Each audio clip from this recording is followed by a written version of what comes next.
हाय दोस्तों, आप सभी का हमारा यूट्यूब चैनल प्रेम बुलबुल में तो स्वागत है।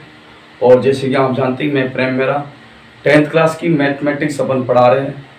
और पिछले 2 दिन से 4 दिन से अपनी क्लास नहीं ले पा रही, क्योंकि उसका रीज़न एक ही था, मात्र है शादी। और अब शादी से कंप्लीट हो चुके हैं, तो आज से हम फिर वही कंटिन्यू अपनी क्लास चल रही है, एक सीरीज सुपर सीरीज की शुरुआत। तो आज उसके 2 पार्ट हमने शुरुआत की निकाल चुके हैं, आज उसके तीसरा पार्ट है। और तीसरा पार्ट के आगे जो हमने एक सीरीज बनाई थी, उस सीरीज के अंदर जितने भी क्वेश्चन हमने रखे थे उन क्वेश्चनों को कंप्लीट करवाने वाले हैं। तो जो सेकेंड क्लास थी उन्हें उस क्लास को बीच में ही डांटना पड़ा, क्योंकि कुछ काम आ गया था, इसलिए उस सेशन को पूरा कर नहीं पाए थे। तो आज का सेशन बहुत ज़बरदस्त होगा और एक वीडियो को अच्छी तरह से पूरी कंप्लीट देखिए, क्योंकि आपकी एग्जाम तो कन्फर्म है कि एग्जाम तो लगेगा, लेकिन उसमें टाइम लग रहा है। तो अपन को ये नहीं देखना है कि भाई टाइम लग रहा है तो एग्जाम रिजेक्ट हो जाएगा, प्रमोट हो जाएंगे। प्रमोट होने की कोई संभावना नहीं हो पा रही है अभी, क्योंकि लॉकडाउन चल रहा, प्रेजेंट टाइम में लॉकडाउन चल रहा है। तो एक तरीका की लॉकडाउन सीरीज समझो, 10th क्लास की लॉकडाउन सीरीज है। इसका थर्ड पार्ट अपना आज निकाल रहे हैं, बहुत जबरदस्त होने वाला है। तो वीडियो को लास्ट तक देखो दोस्तों। तो अपन ने 18 क्वेश्चन कंप्लीट करवा लिए थे, और अगला क्वेश्चन था क्वेश्चन नंबर 19, जिसमें हमने आपको थोड़ा बताया था क्वेश्चन नंबर 19 में क्या है। क्वेश्चन नंबर 19 क्या होगा, एक घन का संपूर्ण पृष्ठीय क्षेत्रफल अपन को 486 दे रखा है। तो 486 घन का संपूर्ण पृष्ठीय क्षेत्रफल कितना दे रखा भाई, 486 सेंटीमीटर। तो जो अपन को पूछा है, क्या पूछा है, जिसमें घन की भुजा पूछी। तो अपन को पता है मित्रों कि घन का संपूर्ण पृष्ठीय क्षेत्रफल क्या होता है। पहली बात तो अपन को ये याद होना चाहिए, और मैंने पहले बोल चुका हूँ शुरुआत में अपन जब सीरीज चालू की थी, कि अपन को सभी प्रकार के जो सूत्र है बुक के अंदर वो अपन को अच्छी तरह से याद करना। तो अगला क्वेश्चन मैं आपको कंप्लीट सूत्र भी बता दूंगा। तो घन का संपूर्ण पृष्ठीय होता है 6 गुणा भुजंगसार होता है, 6 गुणा भुजंगसार होता है, बराबर 486 दे रखा है। तो मात्र भुजा पूछिए, तो यहाँ से अपन भुजा निकाल सकते हैं।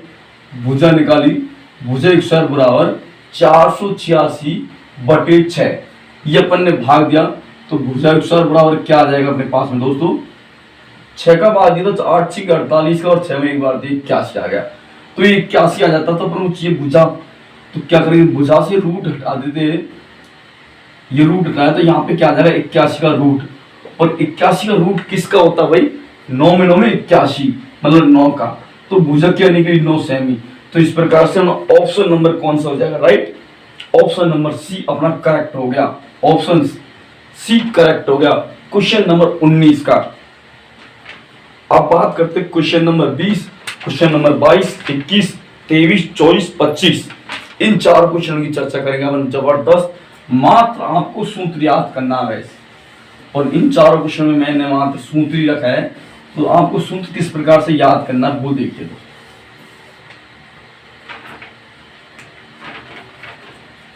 एक होता है घन,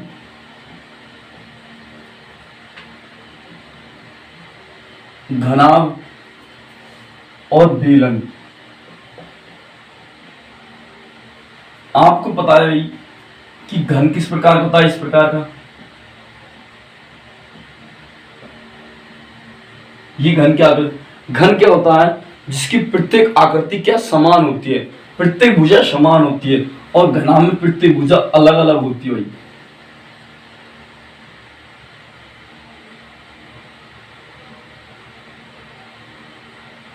ये इसमें क्या प्रत्येक भुजा अलग अलग होती है, इसमें प्रत्येक भुजा समान होती है। और जो बेलन होता है वो इस प्रकार से होता है भाई, ये इसकी ये हाइट होती है, ये इसका एरिया होता है, जो पाई आर एरिया होता है इसका। तो अपन को सूत्र निकालना भाई, सबका पहली बात तो इसको आयतन निकालना। तो देखो भाई आयतन क्या होता है, जो घन होता है घन का आयतन क्या होता है, प्रत्येक भुजा समान होती है। तो अपन क्या करेंगे भाई, a गुणा a प्रत्येक भुजा क्या होगी a की पावर 3 हो गया। इसमें क्या होता है भाई, तो घना होता है उसमें क्या होता है, प्रत्येक भुजा अलग अलग होती है। तो इसका क्या हो जाएगा, L गुणा बी गुणा एच, मतलब लंबाई ऊंचाई चौड़ाई। इस प्रकार से अपन निकाल सकते। इसका निकालेंगे आयतन, जो बेलन का आयतन होता है वो क्या होता है, पाई आर स्क्वायर एच होता है, क्योंकि इसका जो यहाँ तक है उसका तो क्या हो गया पाई आर स्क्वायर, और इसकी हाइट काम मिली तो क्या हो गया एच लगा दी। तो इस प्रकार से अपन ने घन घनाभ और बेलन का आयतन निकाला। उसके बाद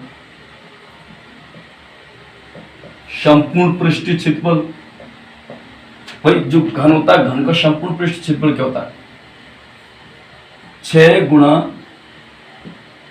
भुजा स्क्वायर, अभी बताया। यहाँ पे क्या होता है 2, तो बाहर आ गया एल वी एच, पहले ऊंचाई ली फिर लंबाई ली, फिर इस प्रकार से मतलब कि 2 गुणा करके सबको बराबर करना। और यहाँ पे क्या होता है, जो घन का जो संपूर्ण पृष्ठ क्षेत्र होता है वो क्या होता है, मतलब यहाँ पे बेलन का लेना। तो बेलन का संपूर्ण पृष्ठ क्षेत्र आप सभी जानते हैं, मुझे उम्मीद है कि बेलन का संपूर्ण पृष्ठ क्षेत्र होता है वो होता है 2 पाई आर आर प्लस एच, ये होता है इसका भाई संपूर्ण पृष्ठीय क्षेत्रफल। इस प्रकार से अपन ने घन घनाभ और बेलन का निकाला। अब क्या मित्रों, अब अपन को जो घन होता है घन का विकर्ण, इसका जो विकर्ण होता है वो क्या होता है, √3 गुणा भुजा, और इसका विकर्ण होता है वो क्या होता है, क्योंकि भाई विकर्ण का मतलब होता है कि एक कोई अपना ये माना ये चीज मानी, तो इसमें अधिकतम कौन सी लंबाई, अधिकतम लंबाई, तो अपन एक वस्तु को इधर लिखेंगे ये, तो ये सबसे लंबा हो गया, इधर रखेंगे छोटा हो जाएगा, इधर रखेंगे छोटा, लेकिन ये तो लंबा हो सकता है सबसे बड़ा विकर्ण। इस प्रकार से अपन इसको विकर्ण की सहायता से करेंगे तो क्या हो गया, एल का स्क्वायर प्लस एच के स्क्वायर, सॉरी बी के स्क्वायर प्लस एच के स्क्वायर, और ये इसके ऊपर रूट लग जाएगा। इस प्रकार से ये क्या विकर्ण का। अब बचा बेलन, और बेलन का दोस्तों कोई विकर्ण नहीं होता, तो क्या करेंगे अपन बेलन का वक्र पृष्ठीय क्षेत्रफल क्या होता है, 2 पाई आर एच होता है। इस प्रकार से बेलन का वक्र पृष्ठीय क्षेत्रफल अपन अच्छी तरह से निकाल सकते दोस्तों। अब देखो आगे बात करते हैं। इस प्रकार से ये कंप्लीट हुआ, ये कंप्लीट। अब अपन से पूछ लेता कोई भी भाई कि दीवार की चारों दीवार की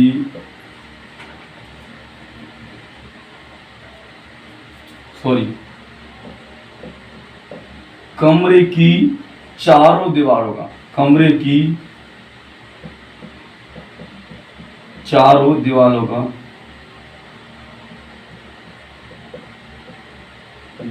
का क्षेत्रफल, जो कमरा होता है भाई उसकी कमरे की जो चारों दीवार होती है उनका क्षेत्रफल किस प्रकार से निकालते हैं, देखो बराबर 2 गुणा ऊंचाई इंटू लंबाई प्लस चौड़ाई। इस प्रकार से अपन निकालते हैं। अब दोस्तों आपको कंफ्यूजन होगा एल क्या है, बी क्या है, एच क्या है। तो देखो भाई एल बराबर हो गया लंबाई, एच बराबर हो गया ऊंचाई, और बी बराबर हो गया चौड़ाई। तो इस प्रकार से अपन ने तीनों बातों को जाना। तो मुझे उम्मीद है कि सभी के ये सूत्र बहुत अच्छी तरह समझ में आ गया भाई, घन घनाभ और बेलन का। उसके बाद बात करते अपन गोला और अर्धगोले की चर्चा करते। इनके अलावा कोई सूत्र मुझे लगता नहीं कि कोई सूत्र रह चुका है। तो क्वेश्चन नंबर अब अपन सूत्र वाले क्वेश्चन करवा ले। मैंने बोला कि भाई 21, 22, 23, 24, 25 तक ये कंप्लीट सूत्र रखे हैं, इन क्वेश्चनों को अपन करना है। तो ये कंप्लीट। अब बात करते गोले का।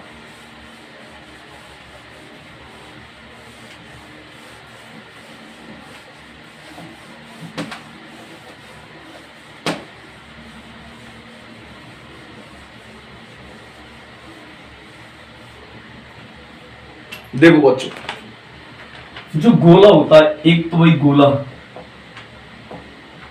एक होता है अर्धगोला।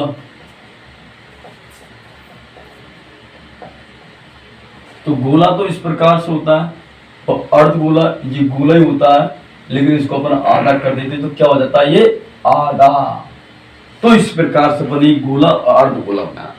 अब इसका आयतन निकालना भाई, तो ये पूरे पार्ट है भाई, ये अपन पूरा कंप्लीट करेंगे तो आयतन निकालेंगे। तो किस प्रकार से निकालेंगे इसका आयतन, गोले का और अर्धगोला, ये गोला है तो अपन आयतन निकालते कैसे निकालते भाई, गोले का आयतन होता है, आयतन का मतलब होता है क्यूब। तो अपन क्या निकालेंगे भाई, 4/3 पाई आर क्यूब हो गया। अर्धगोले का निकालेंगे तो भाई इसका आधा हो जाएगा। अर्धगोले का क्या हो जाएगा, 2/3 पाई आर क्यूब, क्योंकि अर्धगोले का निकाल से गोले का निकाल तो वो तो भाई अपना समान निकलेगा। अब अपन क्या करेंगे भाई, जो गोला होता है उसका वक्र पृष्ठ क्षेत्रफल, जब पृष्ठीय क्षेत्रफल निकलेगा तो इसका पृष्ठीय क्षेत्रफल निकालेंगे अपन, पृष्ठीय क्षेत्रफल। तो ये जो पृष्ठीय क्षेत्रफल वो क्या होता है भाई, आपको कुछ नहीं करना, ऊपर वाला 4 है इसको अपन ने 4 पाई आर x² करना है, इधर भी वही 2 पाई आर x² करना है। कुछ नहीं करना, मात्र वैस जो ऊपर लिखा हुआ है उनको करना, और ये पृष्ठीय क्षेत्रफल कहलाता है। ये अर्धगोले का आयतन, ये अर्धगोले का पृष्ठीय क्षेत्रफल, ये गोले का, तो ये अर्धगोले का। अब क्या घटा हुआ भाई, आपको मैंने सभी बताया, क्या ये सॉरी वक्र पृष्ठीय क्षेत्रफल, ये तो पृष्ठीय क्षेत्रफल है लेकिन ये वक्र पृष्ठ का है, और ये पृष्ठीय का क्षेत्रफल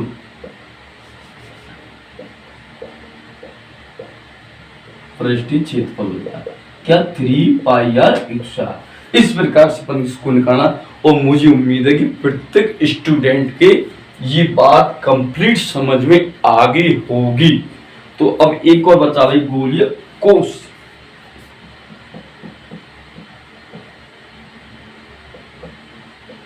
गोलीय कोष का आयतन कुछ नहीं, 4/3 पाई r³ माइनस r1 और ये r2³, ये होता है। कुछ नहीं करना, मात्र इस प्रकार से अपन ये क्वेश्चन कंप्लीट 25 क्वेश्चन कंप्लीट हो जाते हैं। इस प्रकार से अपन अब बात करते किसकी, क्वेश्चन नंबर 26 की बात।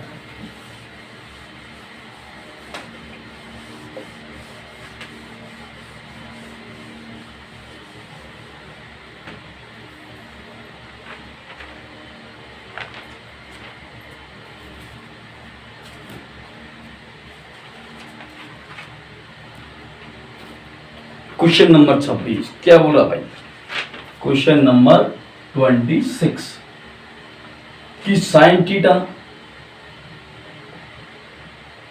Cosec theta plus cos theta plus sec theta plus नहीं के बराबर होता है भाई। किसके बराबर होता है ये अपन को बताना है, किसके बराबर नहीं होता ये अपन को कंप्लीट करना है। तो ऑप्शन दे रखा था वही, उस दिन मैंने करवाया था ये क्वेश्चन, ऑफलाइन क्लास में भी करवाया था और ऑनलाइन क्लासेज में करवाया था ये क्वेश्चन। तो देखो अपन साइन को क्या लिख सकते हैं, साइन को अपन लिख सकते हैं 1/cosec इंटू cosec थीटा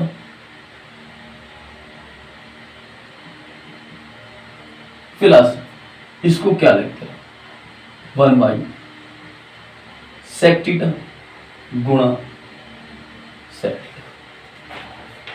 तो ये cos थीटा होता है, इसको अपन ने इस प्रकार से लिखा। तो ये cosec थीटा से cosec गया, sec थीटा से sec गया, तो क्या होता है 1 + 1 और योग 2। ये ऑप्शन राइट हो गया। तो इसमें दे रखा है cos theta, sec theta, sin theta, cosec theta, लेकिन अपना 2 आया है, ये किस प्रकार से है। और ऑप्शन में दे रखा अपन को cos, sec, sin और cosec थीटा। देखो दोस्तों मैं बताता हूँ आपको कंप्लीट कर कि ऑप्शन ए दे रखा अपन को cos थीटा, ऑप्शन बी दे रखा अपन को sin थीटा, ऑप्शन सी दे रखा अपन को sec थीटा, ऑप्शन डी दे रखा अपन को cosec थीटा। तो आंसर इसमें जो करेक्ट होगा वो भाई ऑप्शन नंबर ए करेक्ट हो जाएगा। तो आया कैसे भाई, आपको घबराने की जरूरत नहीं है।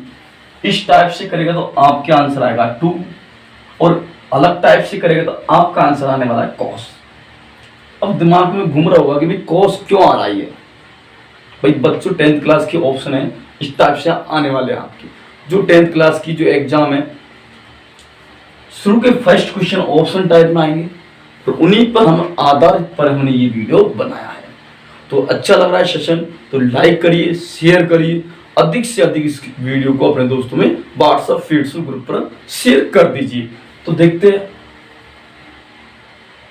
इस प्रकार से आप कर सकते हो। अब क्वेश्चन नंबर 26 की बात करते हैं।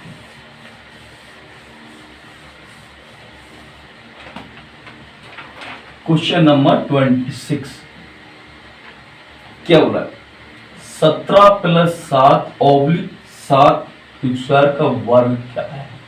ऑप्शन नंबर आपको चारों दिख रहे हैं, तो इसका किस प्रकार से किसका वर्ग है। नॉर्मल मैंने बोला भाई कोई 17 का वर्ग करता है, तो 17 का वर्ग करता तो आधार कितने मानते हैं, आधार मानते 10, तो विचलन कितना होगा भाई, 17 - 10 = 7, इसका विचलन। तो भाई क्या भाई, संख्या प्लस विचलन ऑब्लिक विचलन का स्क्वायर, तो ये टाइप हो गया भाई। अपना क्या है, संख्या कितनी 17, विचलन कितना है 7, ऑब्लिक 7 का स्क्वायर, तो क्या हो गया 7 और भाई कितनी 17 और 7 कितने हो जाते हैं 24, और ये 49। अब क्या भाई, आधार में कितनी जीरो 1, तो एक संख्या लेंगे अपन 9 लिया, और ये इधर जोड़ा तो 8 हो गया, और ये 2 आ गया, कितना आ गया भाई 289 आ गया, मतलब 289 अपना आंसर आ गया। तो कहने का अर्थ है कि 17 जो वर्ग दे रखा है वो 289 होता है। तो option number C correct answer, option number C इसका करेक्ट आंसर है 27 का। अब 28 की बात करते हैं,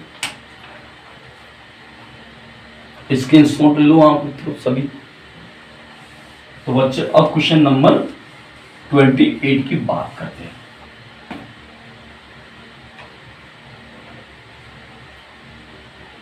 कि बहुपद का शून्यांक क्या होगा। अपन को दे रखा क्वेश्चन नंबर 28 कि x बराबर ax + 1, लेकिन अपन को a बराबर 0 नहीं मानना है, a का स्थान पर अपन को 0 नहीं रखना है, और इस प्रकार से अपन 0 रखेंगे तो आंसर नहीं आने वाला है। तो कंफर्म हो गया दोस्तों, क्योंकि अपन को 0 नहीं रखना है, a के स्थान पर 0 रख देंगे तो अपन ये 0 हो जाएगा, और ये 0 हो जाएगा तो आंसर 1 आ जाएगा। तो मैंने क्या किया, अपन ने जो प्रश्नावली पढ़ी थी कौन सी, शून्यांक वाली जो तीसरी प्रश्नावली है बहुपद, और वहां से इस क्वेश्चन को मैंने उठाया है। तो बहुपद का शून्यांक होता है और गुणांक होता है, वो आप सभी जानते होंगे, लेकिन अपन बात कर रहे हैं मात्र प्रश्न की। तो मैंने a बराबर मैंने लिखा 1, जहां जहां मुझे 1 दिख रहा है वहां x लिख, 1 × x + x क्या होगा, वही x प्लस कुछ नहीं, तो 1 से गुणा कर जब भाग दे वही प्रभाव नहीं बनने वाला, तो x + 1 आ गया। अब मैंने क्या किया भाई, x बराबर 2 रखा, तो देख p × 2 बराबर a × 2 + a, तो 2 हो गए भाई, 2a + 1। अब मैं क्या 2a + 1 ये जाएगा तो भाई 2 हो गया बराबर जी, क्या आ गया भाई 2a - a, तो क्या किया वो स्थिति पैदा हुई। तो कहने का अर्थ है कि अपन शून्य मान लेते हैं तो अपन का आंसर क्या हो जाएगा 0, 1 हो जाएगा। तो इसमें करेक्ट आंसर क्या भाई, अपन मान सकते 1/a मानते, तो मैंने a/1 माना, तो मैं a + 1/a इंटू प्लस 1, तो ये तो कट गया, नहीं बैठ रहा, तो माइनस का मैंने माना तो अपना क्या आंसर आ गया 1/, प्लस माइनस a। ये अपना 1/a माइनस का अपना करेक्ट आंसर हो जाएगा। और इस प्रकार से अपने 28 क्वेश्चन को भी कंप्लीट कर लिया। ठीक, अब बात करते क्वेश्चन नंबर 30, क्वेश्चन नंबर 30 की चर्चा। 29वें क्वेश्चन में तो मैं बाद में करवा दूंगा, वो थोड़ा लेंथी क्वेश्चन, इसलिए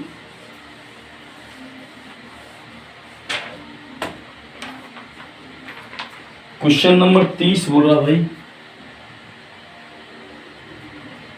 कि 16वें पद वाली समांतर श्रेणी के अंतिम पद क्या होगा।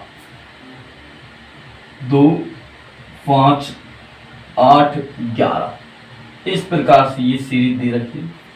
इसका अपन को अंतिम पद निकालना है, तो किस प्रकार से निकालेंगे। 16, तो मैंने बताया आपको कि a प्लस n माइनस 1 और ये d, इससे अपन निकाल सकते हैं। इसमें मित्रों जो प्रथम पद होता है वो क्या दे रखा अपन को, 2 दे रखा है, प्रथम पद 2 दे रखा।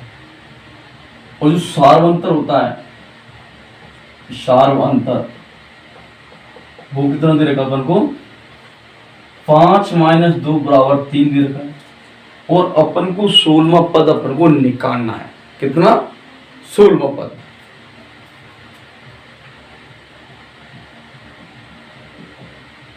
वन की जगह अपन 2 लिखेंगे, एक की जगह, प्लस n बराबर अपन को कितना दे रखा है, 16वां पद। 16 माइनस 1 d का मतलब अपन को सार्वंतर कितना देगा, 3।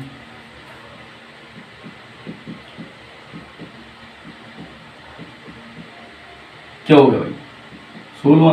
तो क्या किया अपन, 2 प्लस ये इनको गुणा किया, 15 45, ये कितना आया, 47। इस प्रकार से अपना आंसर कितना आ गया, 47। ऑप्शन नंबर अपना भाई 1 करेक्ट है इसका आंसर। तो क्या भाई, ऑप्शन नंबर 1 इसका करेक्ट आंसर। इस प्रकार से अपन को निकालना पड़ेगा। मुझे उम्मीद है कि सभी स्टूडेंटों का अच्छी तरह समझ में आया होगा।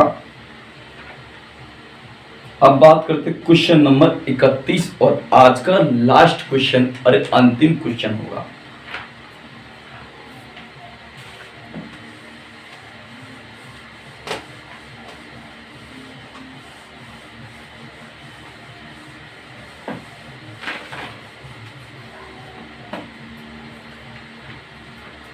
क्वेश्चन नंबर 31 कि m के किस मान के लिए 10 पब्लिक m पब्लिक माइनस 2 समांतर श्रेणी में होगा। देखो भाई 10 m और ये माइनस, तो एक अपन सूत्र याद करते हैं जिससे मान अपन को अच्छी तरह से पता लग जाए कि किस प्रकार से कौन सा मान आने वाला है। तो देखो m माइनस 10 बराबर m माइनस 2, इस प्रकार से। तो क्या करेंगे, एक m 10 माइनस m,